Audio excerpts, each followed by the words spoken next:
Welcome back, and thanks for watching. I meant to do a video about this last week, but I never got around to it, so I figured I would do this now, and I'll have another video up soon. I know my upload schedule has been very sporadic, so I'm going to try and keep to a regular schedule. But anyways, for now, let's talk about Pokemon Go. Pokemon Go is an augmented reality game that you play on your phone. Developed by Niantic in July 2016, Pokemon Go has been a huge success. The gist of the game is that you travel around the real world and catch Pokemon, but of course, to catch those Pokemon, you need items, and that requires you to spin Pokestops. Both Pokemon and Pokestops are found on the map in the real world at set locations. Pokemon generally spawn all over, at least if you're in cities anyway. But Pokestops are set at landmarks and other noteworthy locations like churches, parks, fountains, statues, etc. The real world aspect, that is to say, the Go part of Pokemon Go, gives it the potential to help people do great things. I play Pokemon Go a lot, and it's given me reason to go outside, meet new people, and as a result of playing the game, I managed to lose a lot of weight. But is there an evil, dark side to Pokemon Go? Are we killing each other with Pokemon Go? A new study from Purdue University suggests that Pokemon Go may have led to 2 deaths, 31 injuries, and nearly $500,000 in vehicle damages in Tippecanoe County, Indiana. According to Business Insider, the study measured traffic accidents around Pokestops located a few months before and after the release of the game. By extrapolating from the data, the publishers of the study estimated that the game could have been responsible for 256 deaths and 29,370 injuries nationwide during the 5-month period on which they focused. They also estimated that the game could have led to $2 billion and $7.3 billion worth of traffic-related damages. So is this proof of the horrible effects of Pokemon Go? Well, maybe and maybe not. Well, I don't doubt that the findings are accurate, although I haven't analyzed the data myself, so they could be inaccurate, I don't really know. For the sake of argument, I'll just assume that the data is 100% correct. The problem, however, is that the data is reflective of a game that in a sense doesn't really exist anymore.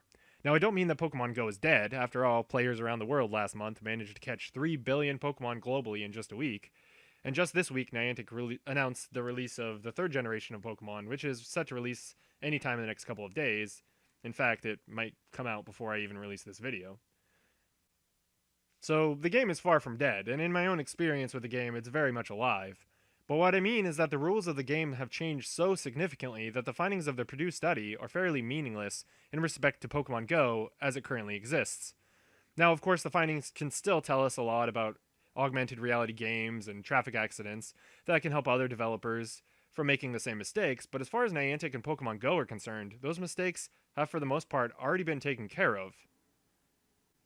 The Business Insider article even addresses this fact. Pokemon Go developer Niantic attempted to quash app-related traffic accidents by first issuing a warning to players in moving vehicles and later by making the game virtually impossible to play when users were traveling at high speeds. Which is true. In fact, in November of 2016, Forbes published an article titled, Pokemon Go, you can't spin stops while driving anymore, and that's a problem. But one thing they failed to mention is that these changes happened right around the time that the study stopped measuring traffic accidents. The changes came just 4 months after the game's release, and the study took into account 5 months after the game was released. So most of the data is from before these changes occurred. The reason, I would guess, is not because they were trying to push some narrative or anything like that, but probably just that they had the data for that period and didn't have more recent data. But still, it leaves us without any meaningful data about Pokemon Go as it currently exists with respect to traffic accidents.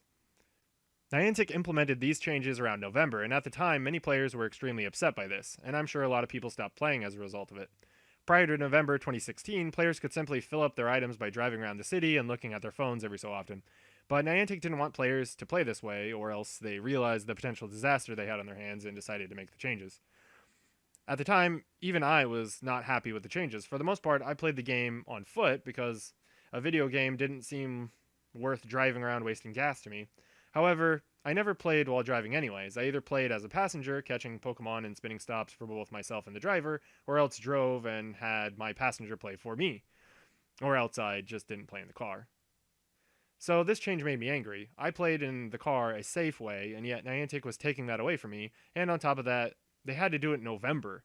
Prior to this, the weather had ranged from nice weather in the summer to tolerable weather in the fall, but with winter approaching, this change seemed like Niantic just didn't care about its player base. In hindsight, of course, their decision makes perfect sense. Riding with a passenger isn't the only safe way to play Pokemon Go in the car, however. There's a third-party device called the Gacha, which allows players to catch Pokemon and spin stops without doing anything but moving around with the device connected to their game. Or, if you have a Go Plus, you can do the same thing, but you'll have to take the device apart and modify it, since it doesn't have an automatic catch or automatic spin feature. Of course, the game is about moving around the real world, so Niantic didn't really make playing in cars difficult per se. I mean, you can play in a car without any problems, you just won't be able to do much unless you keep driving and parking in different spots. But anyways, what they did was add speed limits. If you go over a certain speed, then the game disables some features for either from anywhere from a few seconds to a minute. For spinning Pokestops, the limit is about 18 miles per hour, or 30 kilometers per hour. For encountering wild Pokemon and hatching eggs, the limit is even less than that, at about 16 miles per hour and 11 miles per hour respectively, or about 25 kilometers per hour and 18 kilometers per hour. Of course, these speed limits don't stop some people from trying to play in the car anyway at super slow speeds, and even though slow-moving vehicles probably won't cause as bad of an accident, even a slow-moving vehicle could run somebody over, or get hit by a faster-moving car. Especially if one car slows down to spin Pokestops and the other car doesn't expect the sudden decrease in speed, and so comes barreling into the first car. So it still requires being smart if you want to play in a car and be safe. For me personally, I find it much easier to play as a passenger than while driving anyway, and even easier to just play on foot. But I'm also fortunate enough to have a long stretch of road that's loaded with plenty of Pokestops and happens to be a side street with very little traffic most of the time. So if I have the driver slowly creep down the street at 10 to 15 miles per hour, I can spin the stops, and then if traffic comes, simply have them pull over and let them pass. But of course, not everyone will have the luxury of having someone to play with, or someone who can drive them around, and rural players generally have way less Pokestops, and so driving from stop to stop is sometimes the only option for some people. But even this limitation has been tackled a little bit by Niantic. While most rural players still don't have an adequate amount of Pokestops to keep their items full without having to take a long trip, Niantic has taken steps to add more Pokestops. Of course, most of these new stops have been added in cities, so it doesn't really help rural players much if at all, but it does make playing in the city a little bit easier to do on foot. Along with this, gyms also give out items now, and by leveling up your gym badge, you can get even more items from gyms than you can get from Pokestops. Because of all these factors, players are more easily able to fill up items without having to drive around the city to do so. In my own experience, the new features have made keeping my bag full of items fairly easy, except for during special events when I play heavily. I personally think Niantic and the Pokemon Go team did their due diligence in making sure people weren't playing the game too recklessly by implementing speed limits. So then if accidents are still occurring as a result of Pokemon Go, because for all I know maybe they still are, then who's to blame if not Niantic? Well, I think it comes down to personal responsibility. The game has made it clear that playing in the car is not the intended purpose of the game, so playing that way is a choice that I make, knowing full well that it is dangerous to be distracted while driving, and knowing that the game doesn't want me to play that way. In fact, the game doesn't let you forget it for a minute while driving around. Every time you drop below 18 miles per hour, so that you can start to interact with objects in the game again, once you accelerate back up to above 18 miles per hour, you get the notification again, which is a real pain most of the time when you're playing as a passenger. This combined with the fact that the accessories exist that allow you to play hands-free, although at this point I'm not sure that playing is the right term to use when you don't have to do anything to interact with the game, but still. At the end of the day, if people choose to misuse Pokemon Go and play while they drive, it's their responsibility. It's the responsibility of the individual to be safe.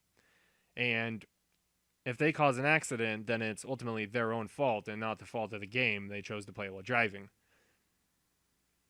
Pokemon Go is far from perfect. Bugs have riddled the game since launch, and while some bugs have been resolved, new updates tend to bring new problems. And in my own experience, I've found myself getting angry with the game on multiple occasions. But still, the game has a lot of upsides. By requiring players to go outside, it has given me a reason to get off my butt every day and get some exercise. It's also helped me to meet new people, make new friends, explore new places, and live life in a way that no other game has before.